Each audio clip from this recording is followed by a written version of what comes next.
Et parlant de lutte contre le terrorisme, justement, je vous le disais en titre, on exprime de la reconnaissance pour le travail de nos FDS. Nous sommes dans la région du sud-ouest du Burkina, à Gawa. Des populations ont marché pour exprimer leur soutien et leur satisfaction pour les efforts des forces de défense et de sécurité, notamment la libération de territoires sous emprise. Une marche de gratitude et de remerciement, comme nous le relate Manikala Elvis et Sié Judikael Pouda. De la place de la Nation en passant par la gare routière, ensuite le rond-point Capitaine Ibrahim Traoré, le monument Thomas Sankara, le grand marché de Gawa, pour finir à la base du bataillon d'intervention rapide, le BIR 15.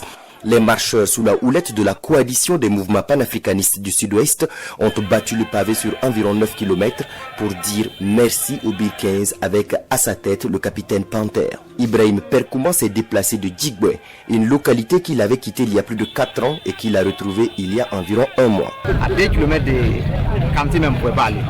Mais maintenant, à la voie de l'entrance, Djigwe, tout est libre jusqu'à la frontière. Tous les villages qui se trouvent là-bas, ils se sont libérés. Ils ont libéré les villages, chassé les terroristes. Ah, vraiment, nous les remercions.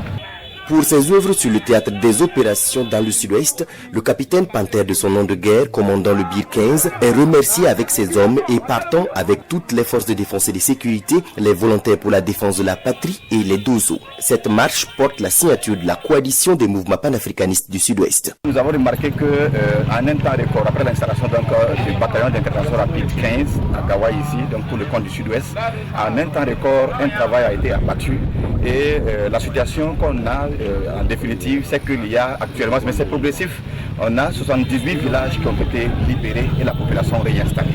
Donc vous voyez que si en un temps record ce travail a été abattu, c'est au regard de la perspicacité donc de l'équipe qui a été installée. En présence du capitaine Panther, les marcheurs ont attamé l'hymne de la victoire et ont remis des présents, entre autres une arc, un carquois, une lance et le drapeau. Des cadeaux avec une forte symbolique traditionnelle.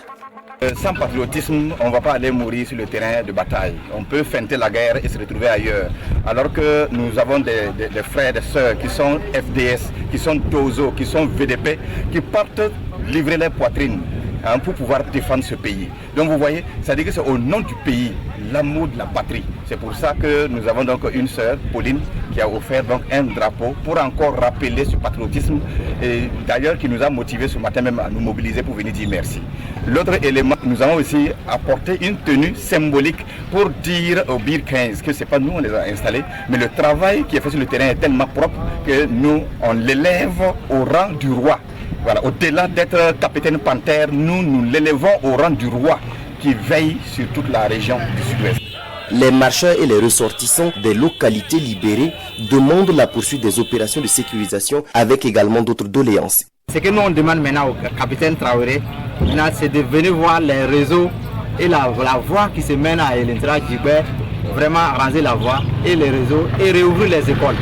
Vraiment maintenant nous lui demandons ça. Le bataillon d'intervention rapide 15 a été créé par décret présidentiel le 25 octobre 2023 avec 6 autres. Et en 6 mois, la région du sud-ouest a été libérée.